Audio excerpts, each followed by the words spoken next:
साथियों जय हिंद। साथियों यूपी ट्रिपल एससी पैट 2023 के लिए आज हम लोग देखेंगे अंकित भाटी सर का प्रैक्टिस सेट नंबर दूसरा।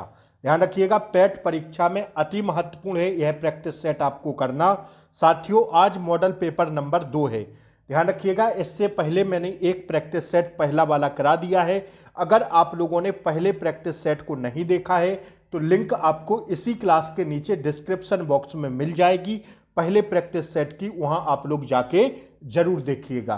ठीक है, तो आइए आज के सेशन को स्टार्ट करते हैं। साथियों पहला प्रश्न ए रहा इन स्क्रीन पर। अंकित भाटी सर का प्रैक्टिस सेट मैं आप लोगों के लिए चला रहा हूं। अगर आप लोग अच्छा सा सपोर्ट करेंगे तो इसके बाद साथियों में घटना चक्र के प्रैक्टिस सेट आपको करवा दूंगा। यही आप लोग पढ़ लीजिए, इतनी ही जीएस पढ़ लीजिए, आपका काम हो जाएगा। ठीक है, तो पहले क्वेश्चन का आगाज करते हैं आज की क्लास का। अगर आप लोग चाहते हैं कि आपको क्लासों का नोटिफिकेशन डेली मिलता रहे तो आप लोग चैनल को सब्सक्राइब कर लें, बेल आइकन प्रेस कर दें, ताकि आगे आने वाली क्लास का जो मैं कल सुबह क्लास डालूं उसका नोटिफिकेशन आपको सबसे पहले मिल जाए अगले प्रैक्टिस सेट का। ठीक है, तो आप लोग प्लीज चैनल को सब्सक्राइब करके रखें, बेल आइकन प्रेस जरूर कर दें ताकि क्लासों का नोटिफिकेशन आपको मिलता रहे। ठीक है, क्लास को लाइक कर दें, एक बार शेयर कर दें फटाफट। ठीक है, पहला प्रश्न देखिए साथियों, जीएस के पूरे प्रश्न में आपको डेली करवा रहा हूं प्रैक्टिस सेट के माध्यम से। अंकित भाटी सर का जो प्रैक्टिस सेट आया हुआ है मार्केट में एकदम नया। तो आइए पहला प्रश्न है साथियों, 1947 में लॉर्ड माउंटबेटन द्वारा घोषित भारत और पाकिस्तान के लिए सीमा आयोग के अध्यक्ष कौन थे? देखिए साथियों, आपसे पूछा जा रहा है कि 1947 में लॉर्ड माउंटबेटन द्वारा घोषित भारत और पाकिस्तान के लिए सीमा आयोग के अध्यक्ष कौन थे? तो साथियों इसका राइट आंसर हो जाएगा सिरिल रेडक्लिफ।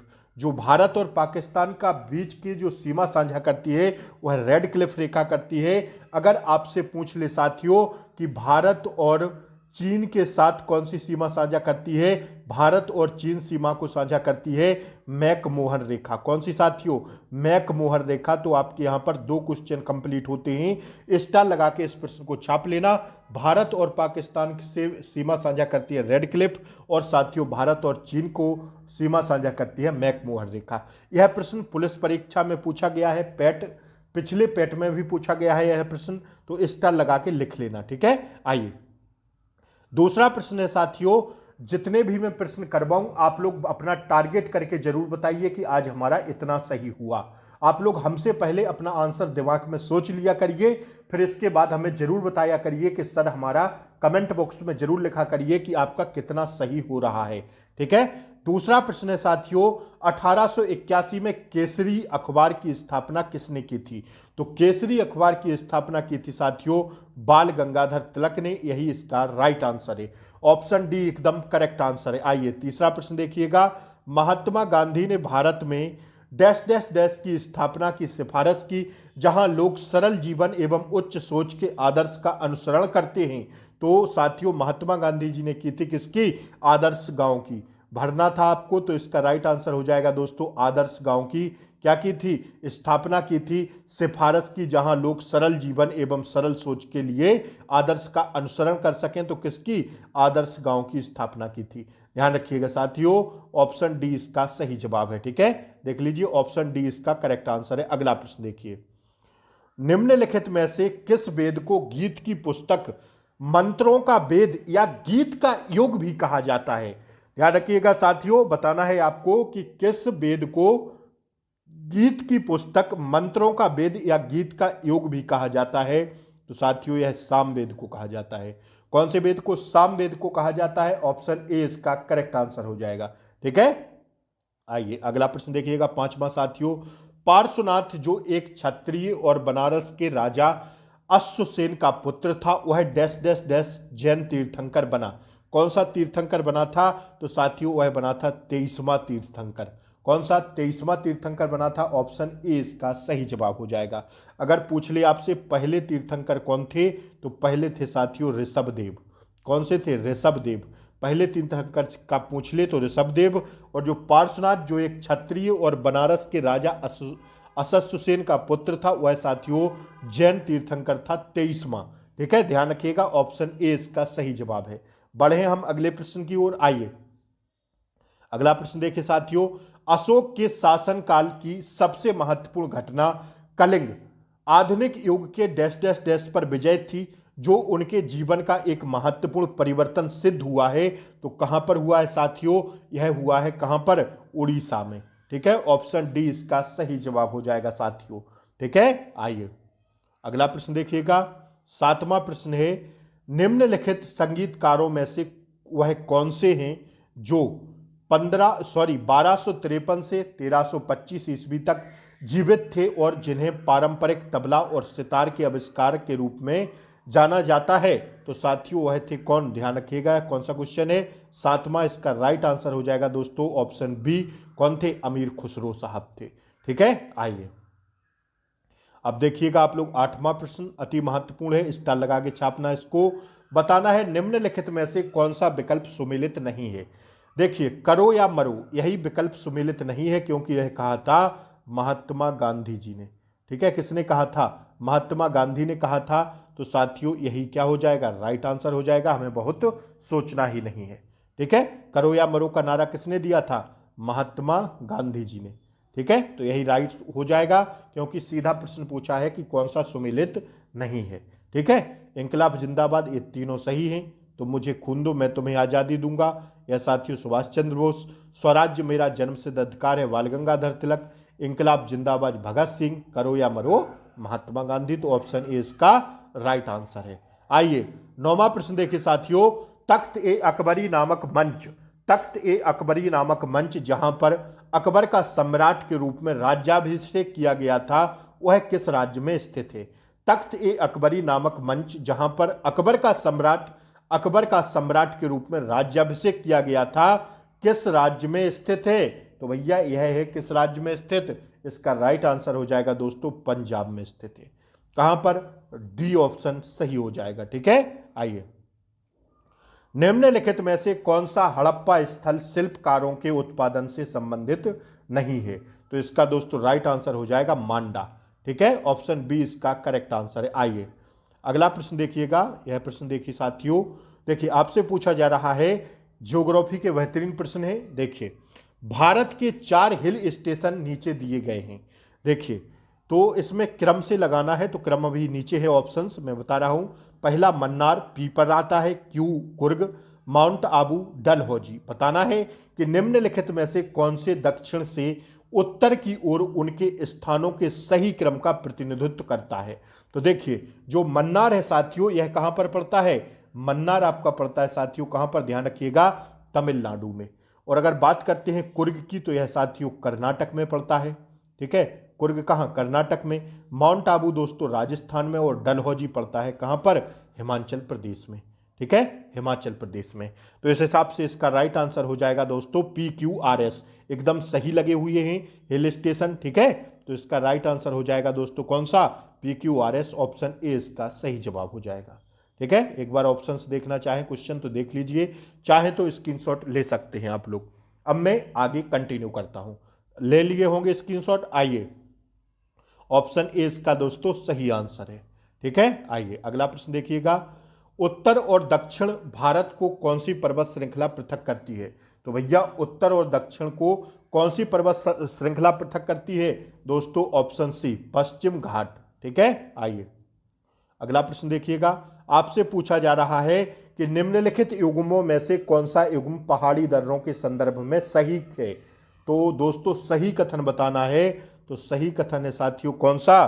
सही कथन है आपका, एक सेकंड रुक जाइए, देखिए क्या कह रहा है क्वेश्चन, कि निम्नलिखित युग्मों में से कौन सा युग्म पहाड़ी दर्रों के संदर्भ में सही है?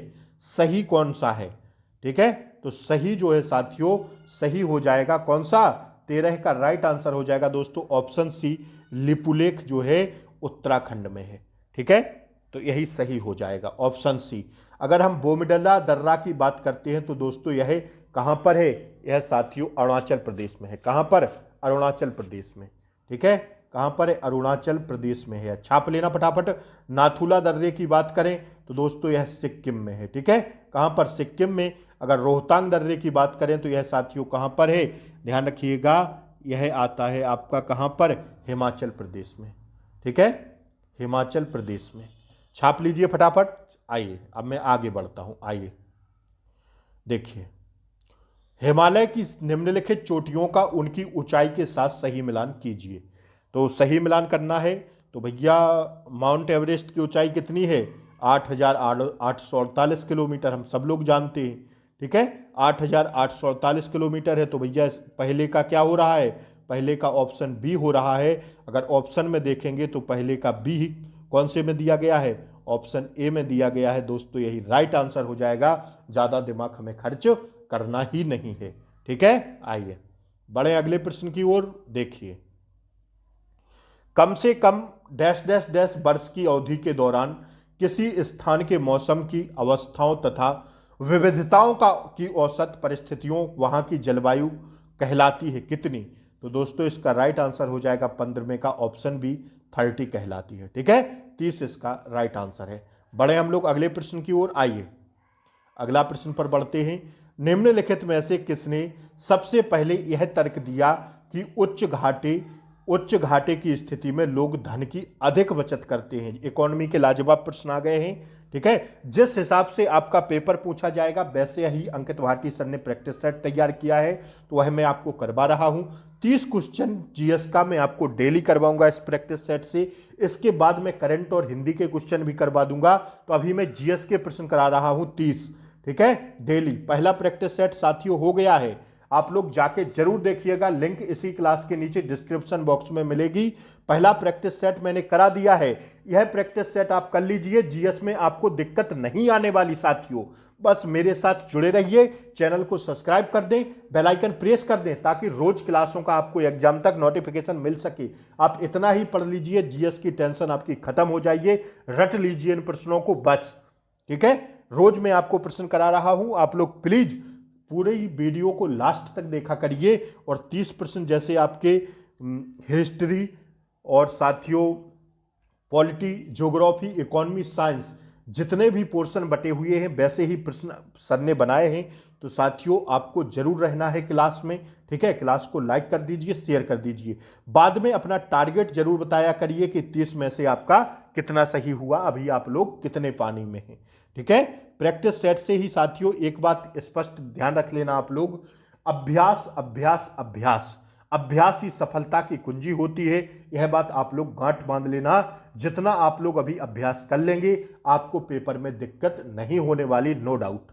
ठीक है, 16वां प्रश्न देखिएगा। निम्नलिखित में से किसने सबसे पहले यह तर्क दिया कि उच्च घाटे की स्थिति में लोग धन की अधिक बचत करते हैं? तो यह साथियों कथन था किसका? That's your answer, option C, David Ricardo का। ठीक है, ऑप्शन सी इसका सही जवाब है। आइए 17वां प्रश्न देखिएगा। गिनी गुणांक का प्रयोग किसके लिए किया जाता है? गिनी गुणांक का प्रयोग किया जाता है साथियों किसके लिए? ऑप्शन बी, आय असमानता को मापने के लिए। ठीक है, ऑप्शन बी इसका करेक्ट आंसर हो जाएगा। आइए, भारत में हरित क्रांति के जनक नॉर्मन बोरलॉग किस देश से हैं? तो नॉर्मन बोरलॉग जो है किस देश के हैं? यह साथियों संयुक्त राज्य अमेरिका के हैं। ठीक है, कहाँ के हैं? संयुक्त राज्य अमेरिका के। अब आप लोग कमेंट बॉक्स में बताइए कि भारत में हरित क्रांति के जनक कौन है? ठीक है, हरित क्रांति के जनक भारत में कौन है? भारत में साथियों यही है, सॉरी एक मिनट रुकिएगा। भारत में हरित क्रांति के जनक नॉर्मन बोरलॉग किस देश से हैं? तो यह साथियों संयुक्त राज्य अमेरिका से हैं, अमेरिका से। ठीक है, ध्यान रखिएगा। आइए यह प्रश्न सुन लीजिए, आपको दिखाई नहीं देगा, मैं बोल के पढ़ रहा हूं। भारत में स्टॉक मार्केट के विनियमन के लिए कौन सी केंद्रीय एजेंसी जिम्मेदार है? तो साथियों सेबी कंपनी जिम्मेदार है। भारत में विनियमन के केंद्रीय एजेंसी कौन सी जिम्मेदार है? सेबी। ठीक है, ऑप्शन डी इसका सही जवाब है। आइए देखिए, जीएसटी परिषद में कितने सदस्य होते हैं? तो जीएसटी परिषद में साथियों सदस्य होते हैं 33। ठीक है, 2017 से इसको लागू किया गया। ठीक है, और जीएसटी 1 जुलाई को मनाते हैं। ठीक है, बढ़े अगले प्रश्न की ओर। आइए अगला प्रश्न देखिएगा। निम्नलिखित युग्मों में से कौन सा युग्म, निम्नलिखित युग्मों में से कौन सा एक युग्म सुमेलित नहीं है? तो अंतर्राज्यीय परिषद अनुच्छेद 263 के अंतर्गत आता है, बिल्कुल सही है। वित्त आयोग अनुच्छेद 280 के अंतर्गत आता है, बिल्कुल सही है। प्रशासनिक न्यायाधिकरण अनुच्छेद 323 का के अंतर्गत आता है, बिल्कुल सही है।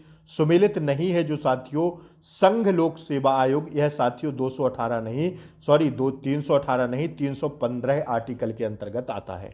ठीक है, तो यही इसका राइट आंसर हो जाएगा। आइए, सरकारिया आयोग की संस्तुतियां निम्नलिखित में से किससे संबंधित हैं? सरकारिया आयोग की संस्तुतियां निम्नलिखित में से किससे संबंधित हैं? तो दोस्तों इसका राइट आंसर हो जाएगा ऑप्शन डी, केंद्र राज्य संबंध से। ठीक है, आइए, भारतीय संविधान के अंतर्गत निम्नलिखित में से कौन सा मूल कर्तव्य नहीं है?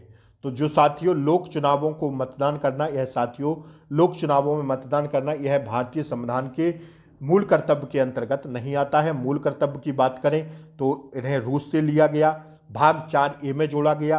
11 मूल कर्तव्य हैं। ठीक है, भाग 4A में जोड़ा गया इन्हें। ठीक है, ध्यान रखिएगा। और साथियों इतना ही जानकारी। ठीक है, वैज्ञानिक प्रवृत्ति विकसित करना, सार्वजनिक संपत्ति की सुरक्षा करना, संविधान के प्रति निष्ठावान रहना और आदर्शों का सम्मान करना, यह सारे लिखे हुए हैं मौलिक कर्तव्य के अंतर्गत। लेकिन जो पहला है यह साथियों मूल कर्तव्य के अंतर्गत नहीं आता है। ठीक है, आइए, एक उच्च न्यायालय का न्यायाधीश अपना त्यागपत्र संबंधित करता है किसे? तो दोस्तों भारत के राष्ट्रपति को। ठीक है, आइए, 73वें संविधान संशोधन अधिनियम द्वारा भारतीय संविधान में कौन सा भाग जोड़ा गया? तो 73वें संविधान संशोधन करके भारतीय संविधान में जो भाग जोड़ा गया, भाग 9। ठीक है, कौन सा? भाग 9 जोड़ा गया। आइए, मनुष्यों के लिए ध्वनि की साइंस के अति महत्वपूर्ण प्रश्न है, देखिएगा। मनुष्यों के लिए ध्वनि की श्रव्य सीमा कितनी होती है? तो 20 हर्ट्ज से 20,000 हर्ट्ज तक होती है। ऑप्शन डी इसका करेक्ट आंसर होगा। ये रहा ऑप्शन डी। ठीक है, 20 हर्ट्ज से 20,000 हर्ट्ज तक होती है। आइए, ध्वनि की गति सबसे तेज होती है किसमें? तो ठोस में होती है ध्वनि की गति सबसे तेज। तो ठोस आता है लोहा में। ठीक है, तो ऑप्शन ए इसका करेक्ट आंसर हो जाएगा। आइए, निम्नलिखित में से कौन सा विकल्प लेड का चिन्ह है? तो लेड का चिन्ह है साथियों पीबी। ठीक है, कौन सा है? पीबी। ऑप्शन ए इसका सही जवाब है। ठीक है, बढ़ते हम लोग अगले प्रश्न की ओर। आइए, निम्नलिखित में से किसका उपयोग फलों को पकाने में किया जाता है? तो एथिलीन व एसिटिलीन। ठीक है, अगर एसिटिलीन भी ऑप्शन में हो तो वो भी सही हो जाएगा। दोनों का प्रयोग किया जाता है फलों को पकाने में। ऑप्शन में एथिलीन है तो एथिलीन ही सही होगा। आइए, कवकों का अध्ययन कहलाता है क्या? तो कवकों के अध्ययन को कहते हैं दोस्तों ऑप्शन सी, माइकोलॉजी।